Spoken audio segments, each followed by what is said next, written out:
Olá pessoal, estou de volta para mais um vídeo do canal Em Busca do Eu, uma jornada interior. Eu vou dar sequência para falar agora sobre a esfera de Malkuth, mas antes eu vou fazer uma breve introdução a respeito dos raios das emanações ou forças naturais.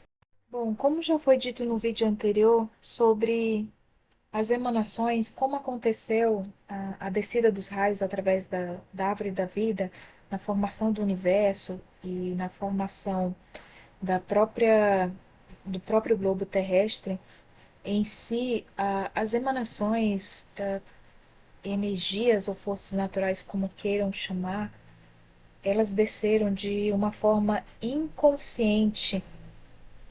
Quando eu falo que desceram de uma forma inconsciente, eu não falo que a energia do todo, a energia que emana do todo, ela é inconsciente, mas eu falo que é inconsciente através da experienciação da matéria, porque se a gente for atrás do período pré-cambriano, que é há 570 milhões de anos atrás, que segundo os historiadores falam que foi o início da formação do globo terrestre, havia somente rochas e larvas.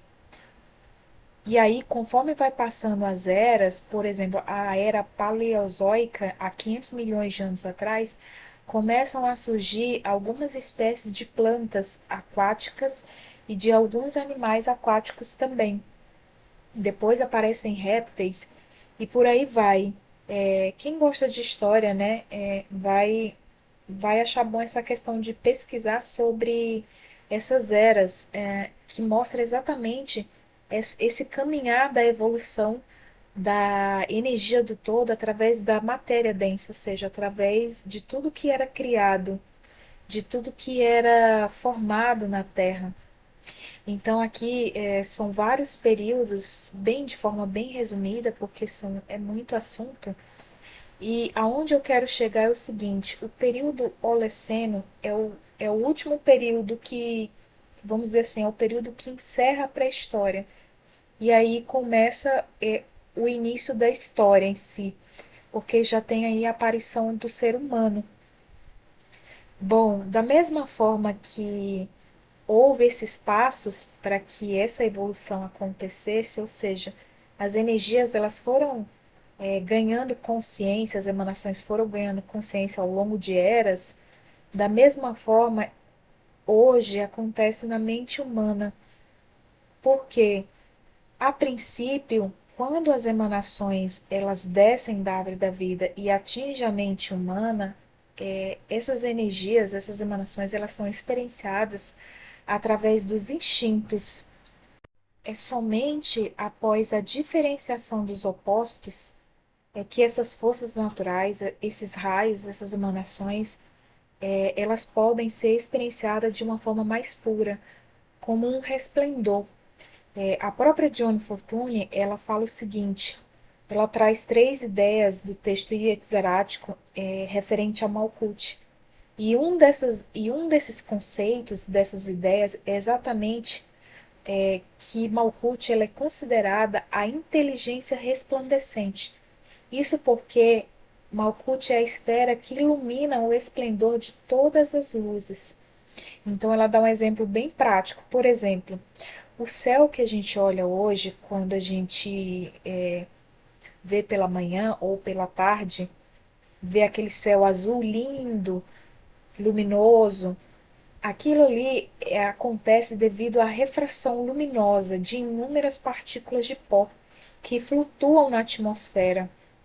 O ar absolutamente limpo, ele carece de luz. E o nosso céu, ele seria totalmente uma escuridão, como se fosse aquela escuridão do espaço interestelar, se não fosse a ação dessas partículas. O que ela quer dizer que Malkuth é a base desse resplendor, ou seja, é através de Malkuth que as emanações elas podem ser experienciadas em seu estado espiritual visível através da matéria. Bom, então, constantemente nós seres humanos estamos recebendo forças naturais de Keter, ou do todo. No entanto, essas forças naturais, essas emanações, elas descem de maneira inconsciente para a mente humana. A princípio, ela se manifestará através dos instintos, das nossas emoções. No entanto, é preciso diferenciar o par de opostos, que é exatamente chegar à consciência de que parte dessa energia, ou seja, dessa emanação do todo de Keter, ela deve ser diferenciada da matéria, ela deve ser diferenciada dos instintos. Ou seja, uma parte dessa energia deve ser elevada ao nível de consciência maior, para que possamos ver esse esplendor na matéria. A primeira diferenciação de opostos é compreender, então, que parte dessa energia ela é necessário ela se diferenciar dos instintos. Isso era, vamos dizer assim, uma chave da própria alquimia, que é representado pela figura do casal Apolo e Artemis, ou Artemis. Bom, a energia, a emanação em forma de expressão espiritual na matéria é traduzido em aspecto de força natural.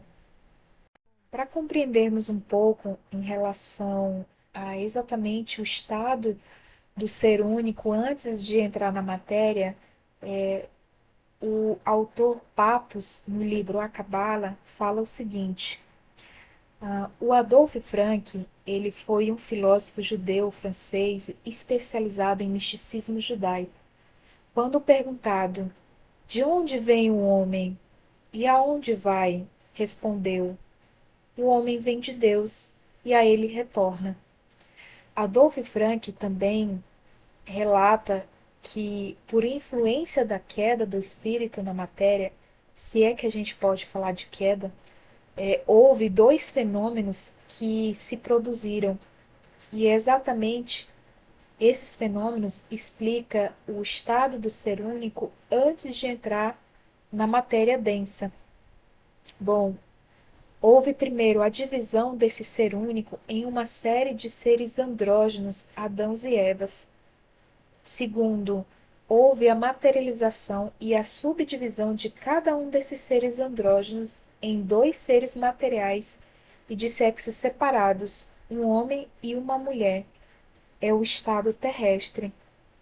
Esse estado terrestre no ser humano causa, no ser humano, na mente humana, uma confusão, porque o ser humano ele não sabe da sua verdadeira natureza.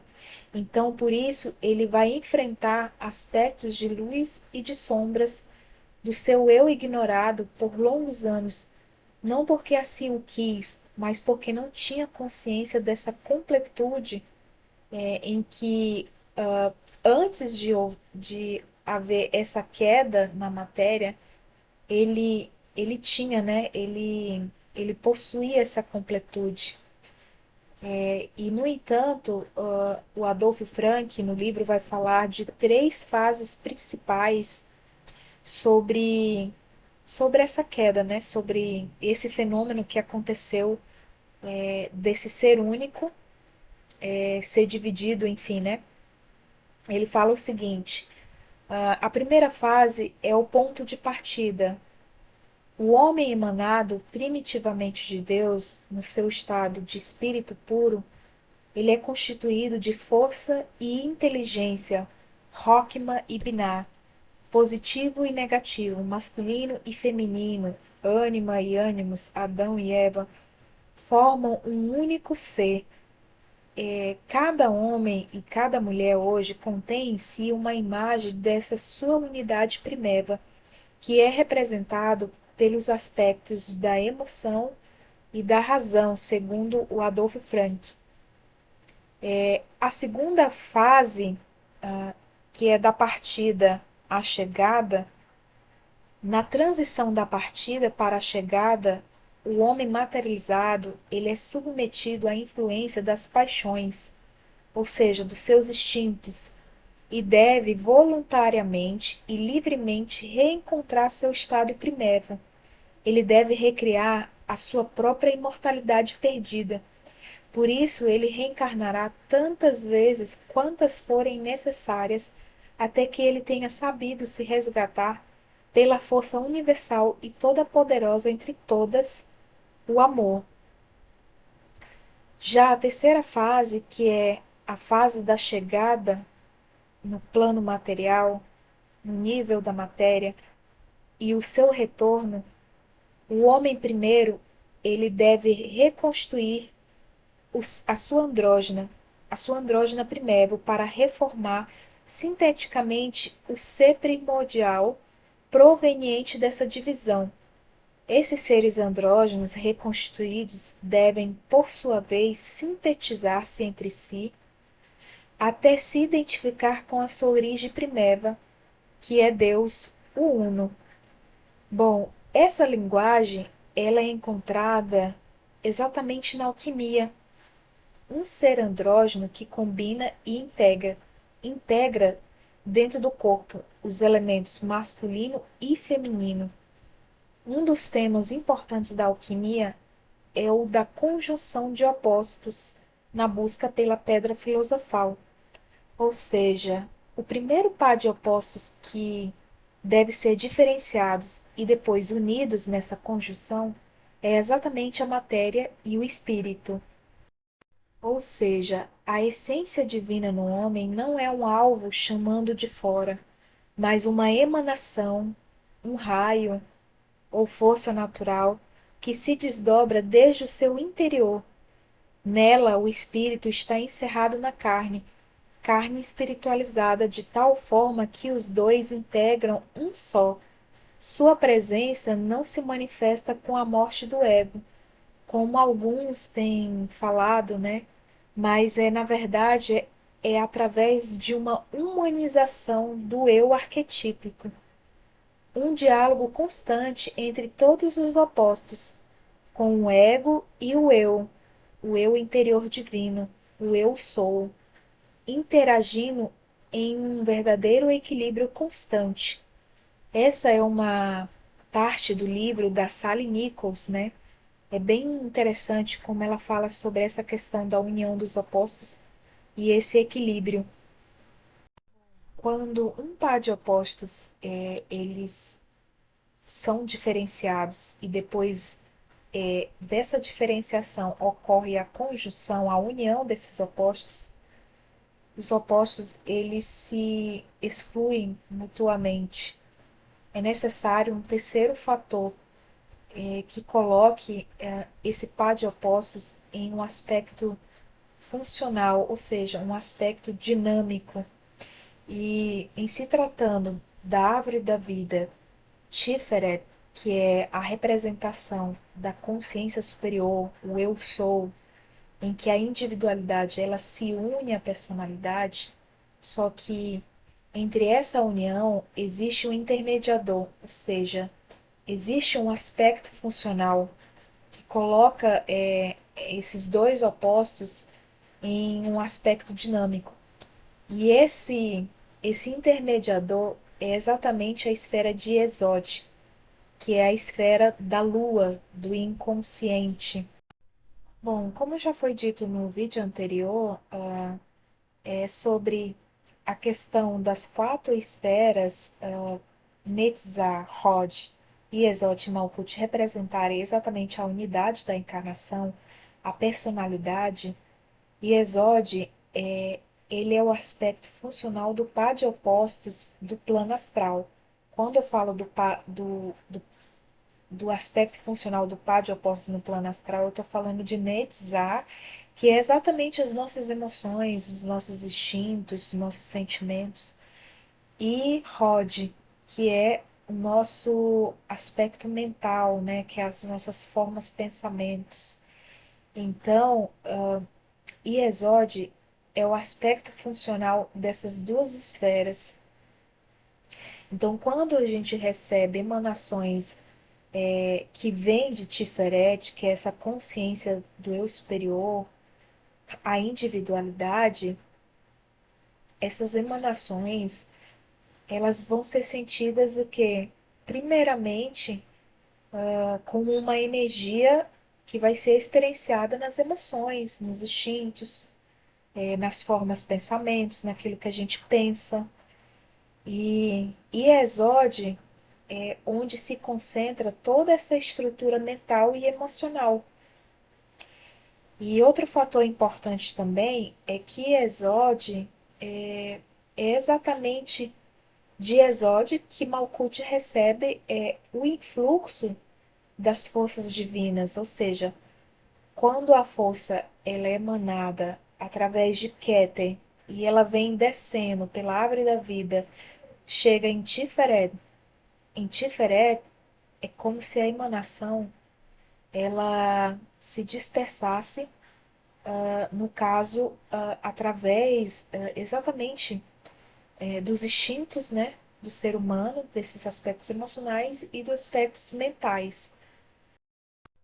Sendo Iesode o aspecto funcional do par de opostos, em se tratando agora aqui dos opostos da mente, do aspecto racional com o emocional, a questão dos instintos e dos pensamentos, é somente em Malkuth que essas formas pensamentos ou formas emocionais, elas encontram uma estabilidade, ou seja, é na inércia de Malkuth que repousam suas virtudes.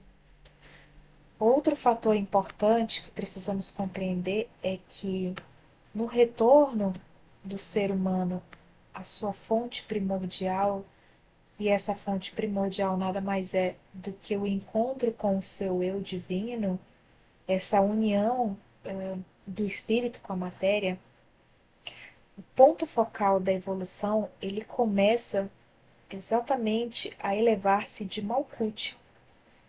E esse ponto focal, ele se dirige para a compreensão de como funciona a Iesod, ou seja, o ser humano ele precisa compreender como funciona essa parte do inconsciente, né, do seu subconsciente, porque Iesod é a esfera da lua, só que na árvore da vida aplicada ao microcosmo, ela representa o inconsciente, o subconsciente do ser humano.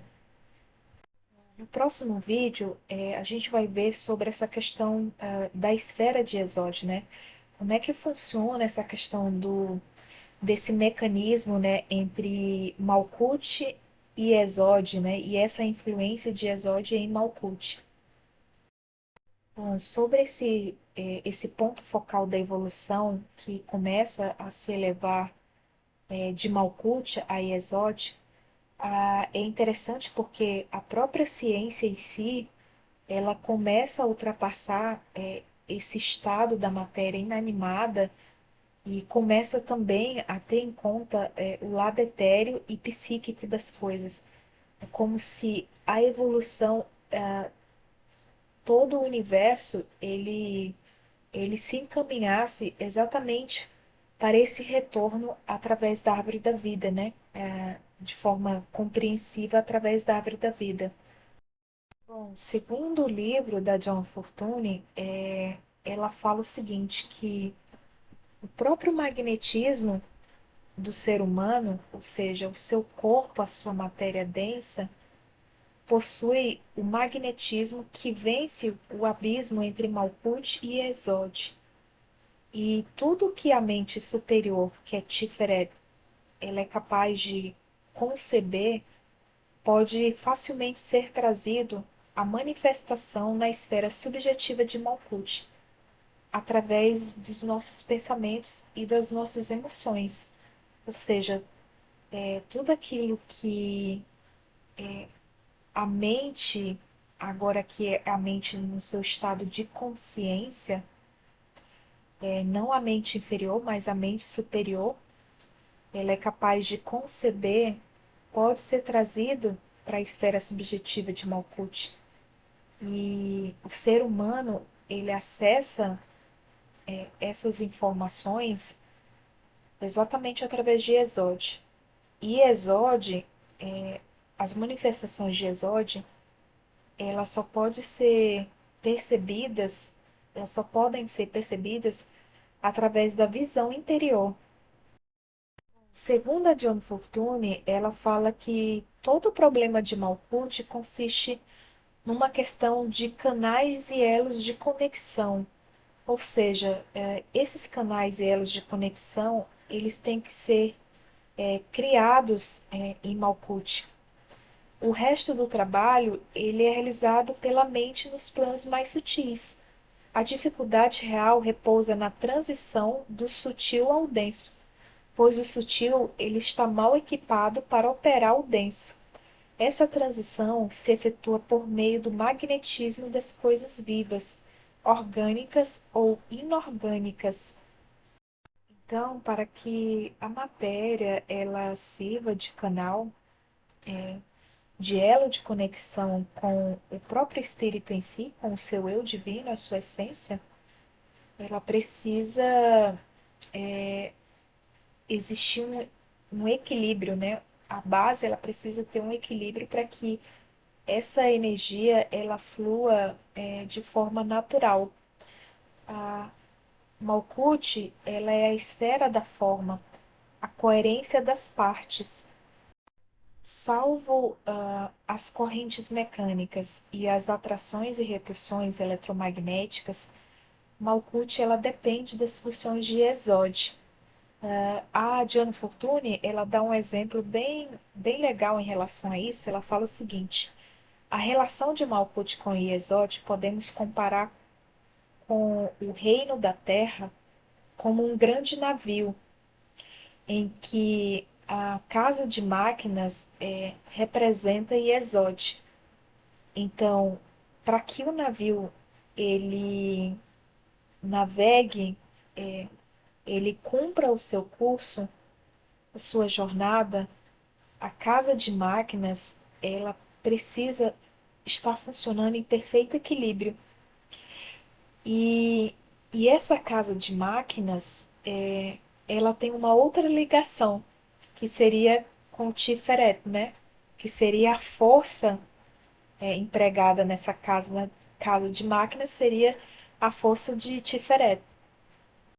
Outra explicação que poderia ser dada também seria a questão de Exode ser a tela que se tecem as imagens mentais e emocionais e que absorvem as partículas materiais de Malkuth para incorporar-lhes as formas. É interessante o que a Diana Fortune fala sobre essa questão da evolução, né, desse retorno pela árvore da vida. Ela fala o seguinte, que Malkuth é o nadir da evolução, mas devemos encará-la não como o abismo último da não espiritualidade, e sim como a boia de sinal de uma corrida de barcos. Todo barco que retorna ao ponto de partida sem ter dado a volta pela boia é desclassificado. Ocorre o mesmo com a alma. Isso porque, se tentarmos escapar da disciplina da matéria antes de termos dominado suas lições, não avançaremos na direção do céu, mas sofreremos um atraso no nosso desenvolvimento.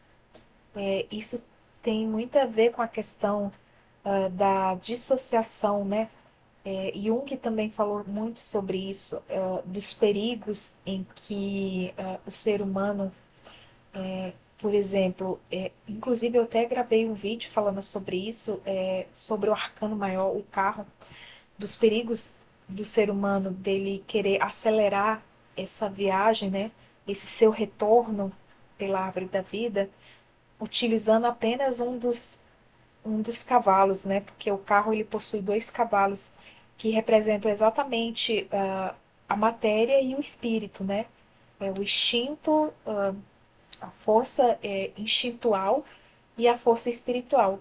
E existe o perigo do ser humano usar apenas um dos cavalos, porque o carro, ele dá o exemplo, né? Qualquer virada, curva que ele for fazer, com apenas um cavalo funcionando, ele tem mais probabilidade de o carro virar, de capotar, do que se ele tivesse com os dois cavalos funcionando ali, né?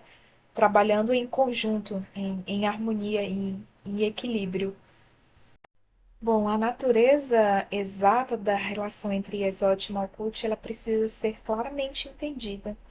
E Exode é o princípio que confere as formas, e toda forma que é edificada nessa Sefirá, ela tomará corpo em Malkuth, a menos que contenha incompatibilidades, pois tenderá a atrair as condições da expressão material. Outra informação também que a John Fortune fala no livro é sobre os quatro elementos, que na verdade são os quatro modos de manifestação das emanações, né, dos raios no plano físico.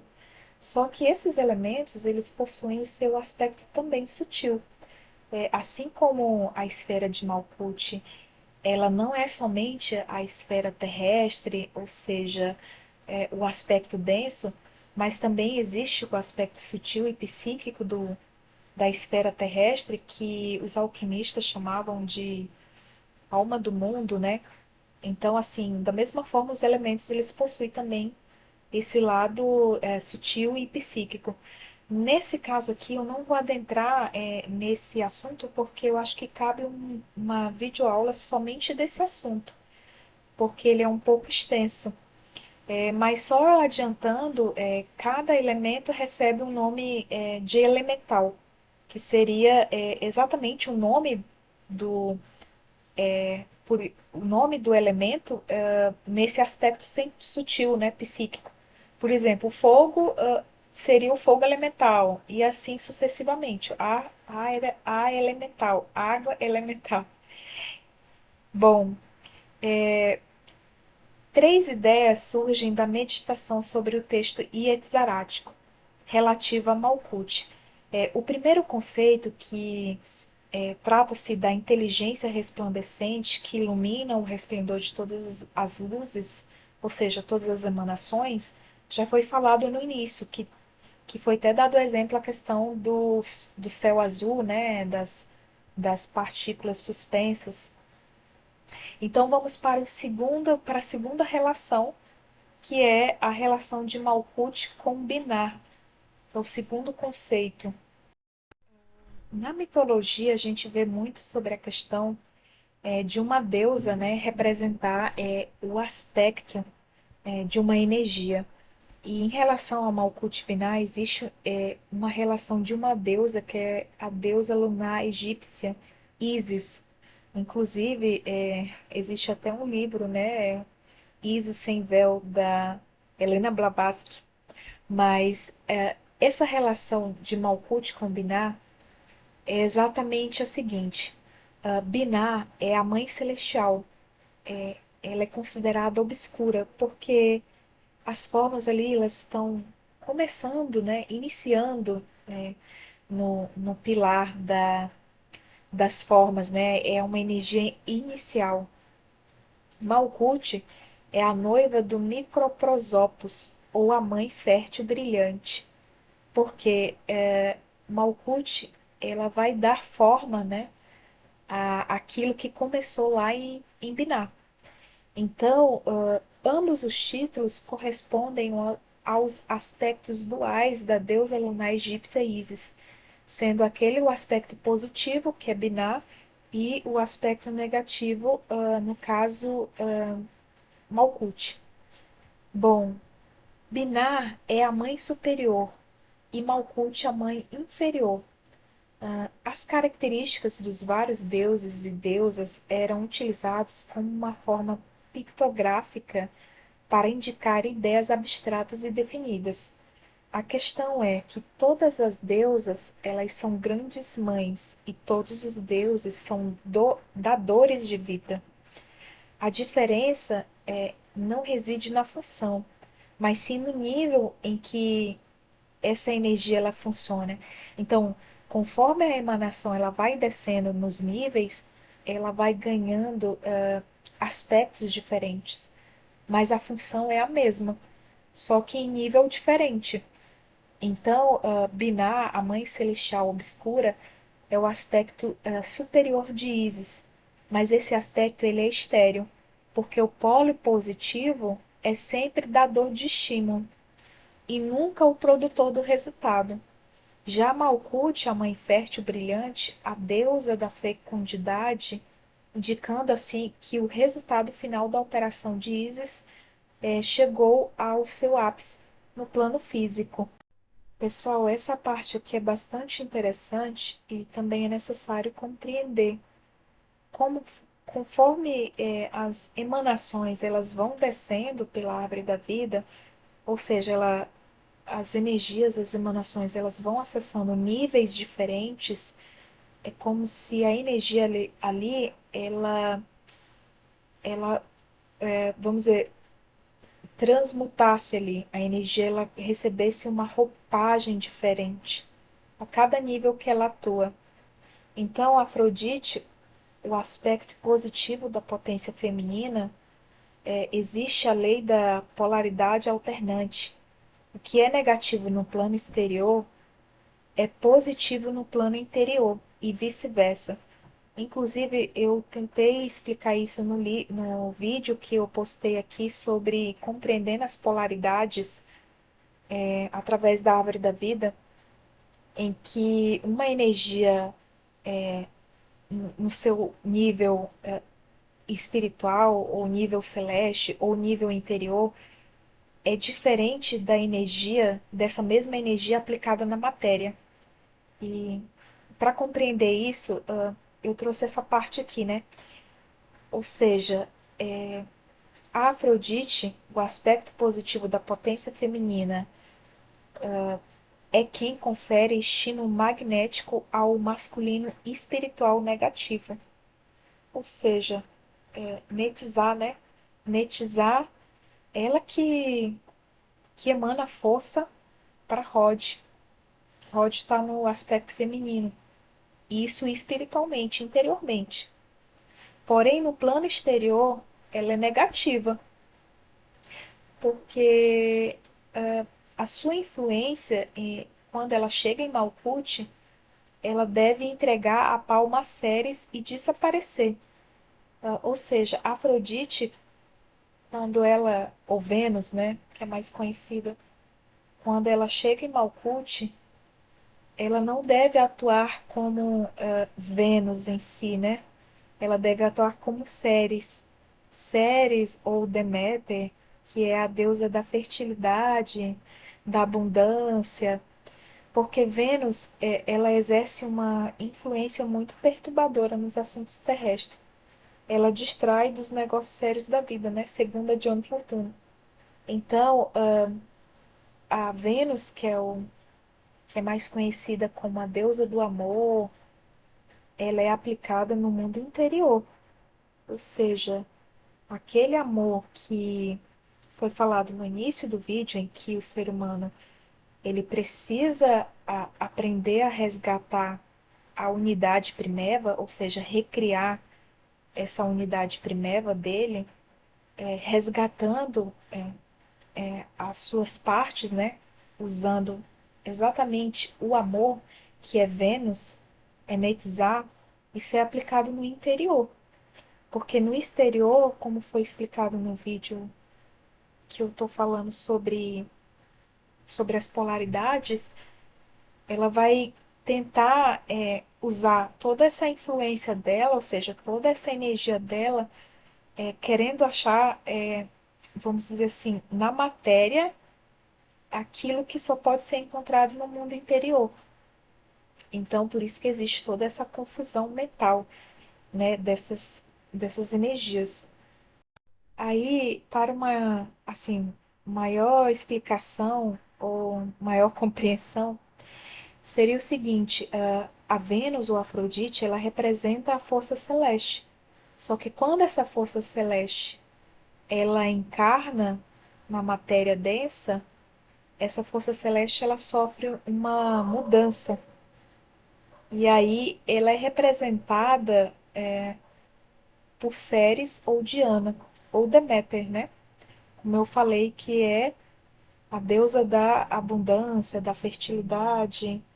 Enfim, ela é muito encontrada na alquimia, a Deméter, a Ceres, né? Bom, e a terceira ideia ou reflexão sobre o texto Yetzarat é, em relação a Malkuth é exatamente a questão que Malkuth faz uma influência manar de Keter. Aqui precisamos também compreender com calma. O que que acontece?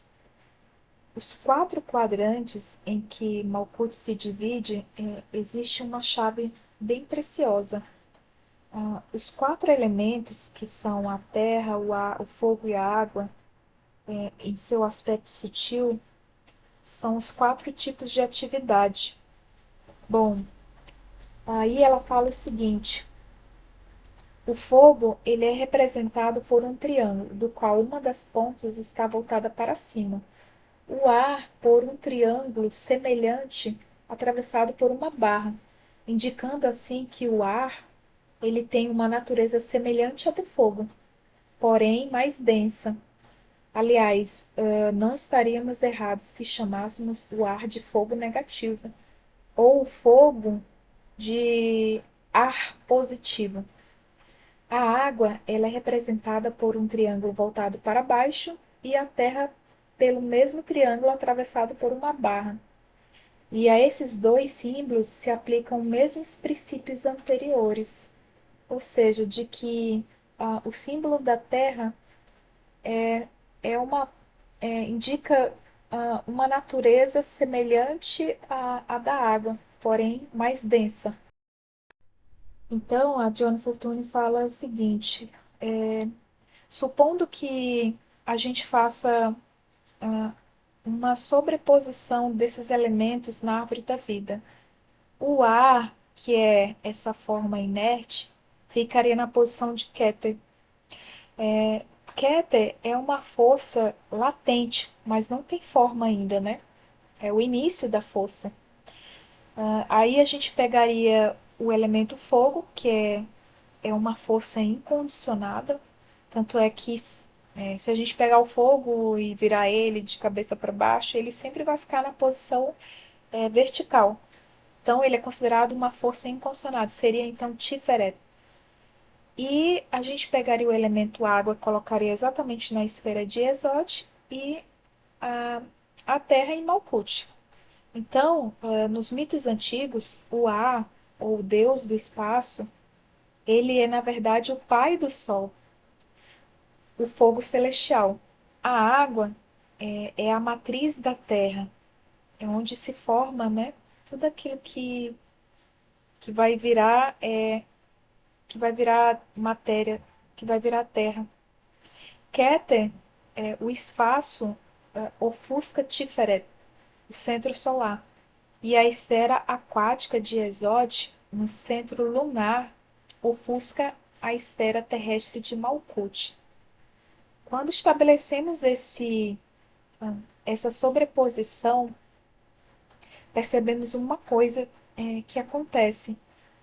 Bom, pessoal, de forma bem resumida, seria o seguinte, e também de uma forma bem simples.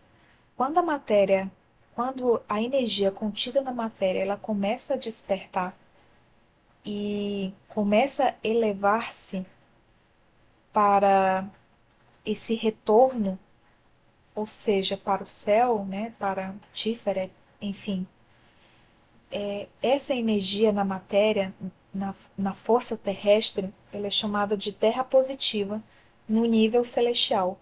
Então, nos mitos gregos encontramos forças terrestres positivas, que volta em seu retorno ao Pai Celestial, representam o retorno da força terrestre ao céu e é terra positiva no nível celestial. É como se a Terra também tivesse um nível celestial sutil, por isso a compreensão da sutilização da matéria. Quando isso acontece, existe um circuito em que a alma da Terra, ou seja, esse aspecto sutil, a energia despertou, né? A energia que estava encerrada, que estava presa na matéria, começou a despertar e a voltar uma face sua para o céu. Existe aí um circuito entre o céu e a terra. Então, é como se a terra nesse nível celestial, ela emanasse através de Exode, ela emanasse energia.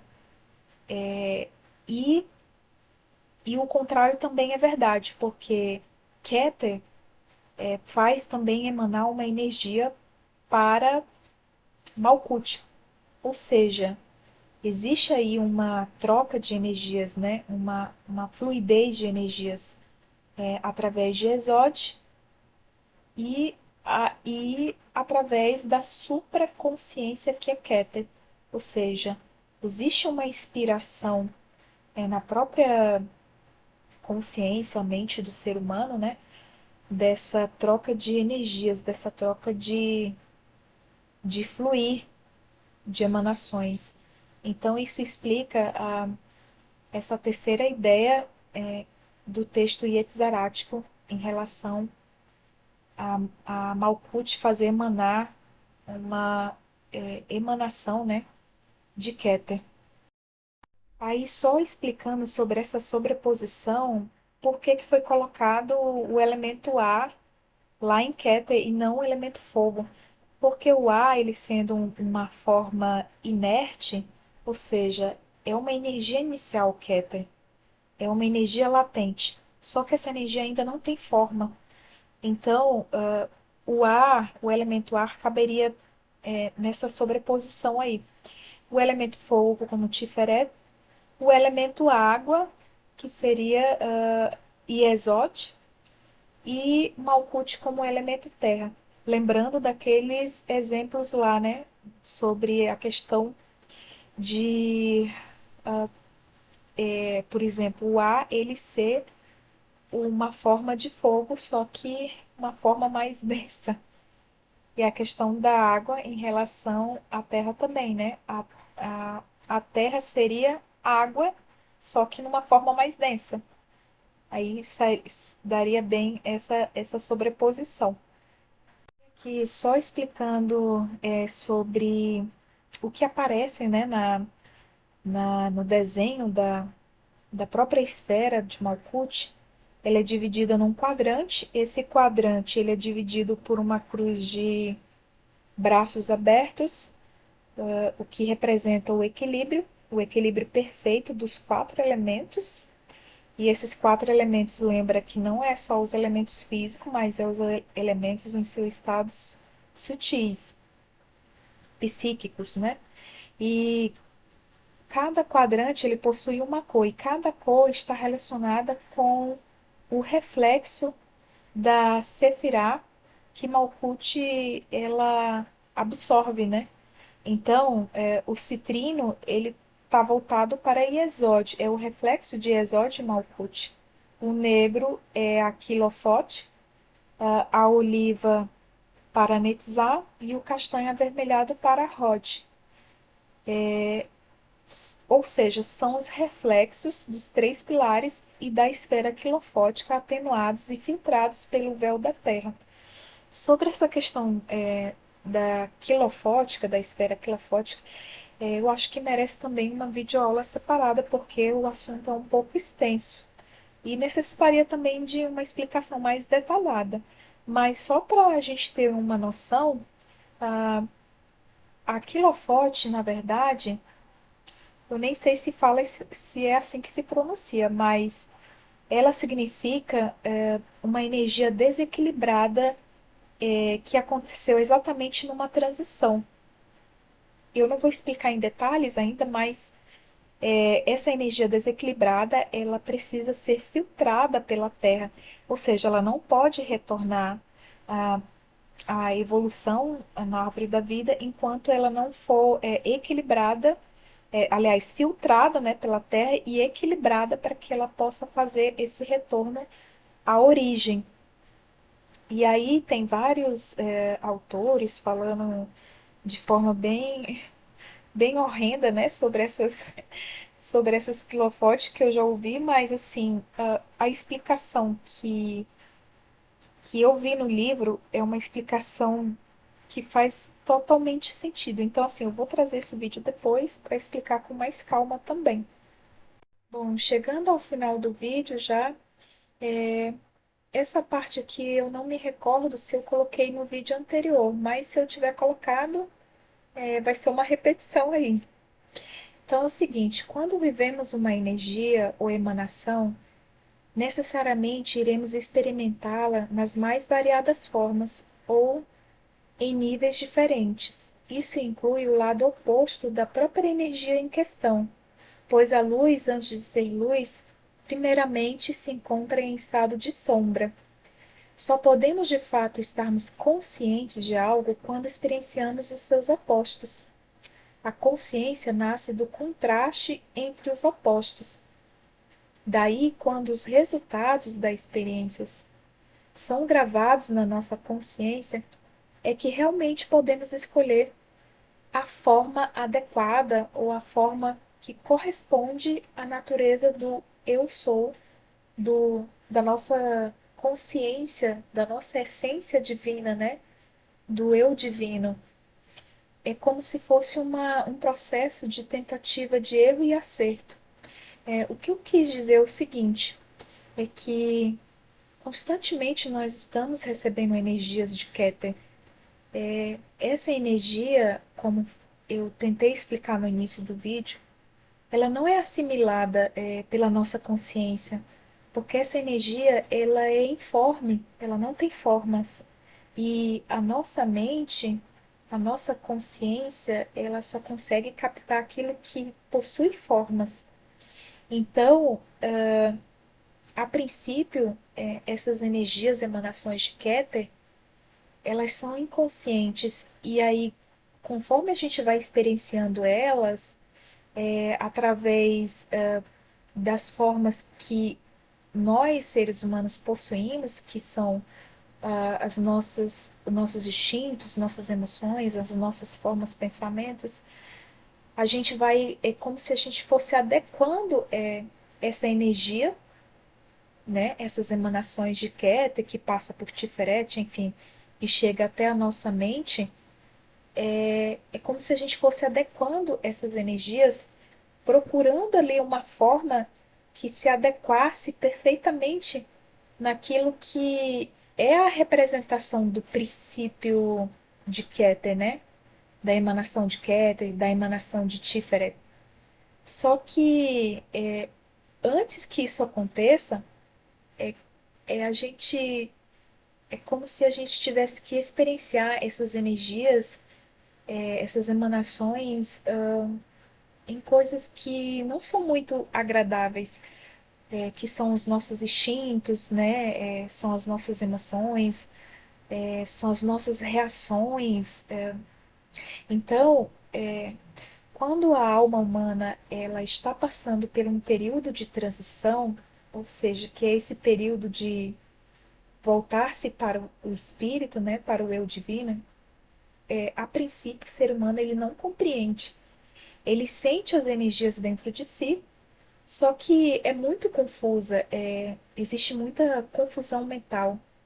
Então, os primeiros sintomas que sentimos, a princípio, é muita raiva, depois uma apatia, ou seja, um desinteresse pelas coisas, às vezes até um abandono de coisas do cotidiano, e, e depois vem tipo uma aceitação, assim, uma calma, uma serenidade. E aí é que, passando por essas experiências, né, dessa energia nesses níveis que eu falei, de raiva, de apatia, a gente vai experienciando a energia e ela vai se transmutando. E isso é muito falado na, na alquimia, né, nos processos alquímicos. E a gente vai ver que no próximo vídeo, em Exode, que Yesod é a primeira esfera onde a gente começa a passar pela fase alquímica, que é chamada fase da Nigredo. É o contato, né, com as nossas sombras. Então, assim, quando o ser humano ele enfrenta esse lado sombrio da sua psique, né, ali foram foram exatamente as emanações, as forças que ganharam formas, só que essas formas não foram formas, vamos dizer assim, foram formas sombrias, mas sombrias porque a mente, a consciência, ela não conseguiu captar essa energia como uma emanação, como algo espiritual. E aí essa energia ela ficou presa na matéria, né? Através de traumas, de inseguranças, medos, rejeições, sentimentos de rejeições, principalmente o emocional, né? A questão das nossas reações instintivas, né? Então, tudo isso aí é a emanação sendo experienciada. Eu sei que é estranho, né? Mas essa é a consciência de como essas emanações, a princípio, elas são captadas, né? Assim, não é nem captadas, elas são experienciadas, né? Através dessa experiência humana aqui na Terra, né? Através das situações em que o ser humano passa. Bom, chegando aqui, o retorno ele se dá através da matéria, pois a matéria representa o espírito condensado em partículas densas. Conhecendo a si mesmo através da autocompreensão e autoconsciência das projeções do seu eu inconsciente, que nada mais são do que luzes em estado sombras, por não terem sido compreendidas no nível elevado de consciência, permanecem às margens do nosso inconsciente, anelando serem integradas quando do aprofundamento e alargamento da consciência. Só podemos ver a luz ou emanação quando ela faz contraste com uma superfície, ou seja, é necessário uma base. Essa base, dentre outras, é o próprio ser humano, ou seja, essa superfície é o próprio conteúdo sombrio que o ser humano, vamos dizer assim, acumulou durante a sua trajetória aqui nessa experienciação divina humana, né, por assim dizer. Bom, a experiência espiritual atribuída a Malkuth é justamente a descida da divindade na humanidade, assim como a experiência espiritual de Tiferet é elevar a humanidade à divindade. É em Malkuth que as forças espirituais atingem sua perfeição no plano da forma, e tomando essas formas completas e sacrificando-as, podemos reconduzi-las ao estado de poderes espirituais. Gente, só explicando essa palavra sacrificando-as, é exatamente a gente enfrentar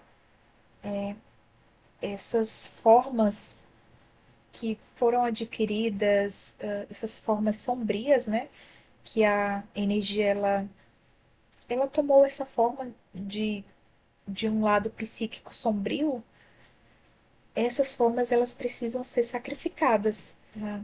Para que essa energia que outrora estavam presas nesse lado sombrio, né? Nesse lado da psique humana, né? Desses conteúdos sombrios que eu já falei e repito, são traumas, inseguranças, medos e por aí vai. É exatamente o sacrifício dessas formas que libera energia, né? E trazendo aqui só a questão de uma semelhança, uma associação com que o Jung ele falava, né, que os complexos eles guardam energias, né? Existem ali bastante energias acumuladas.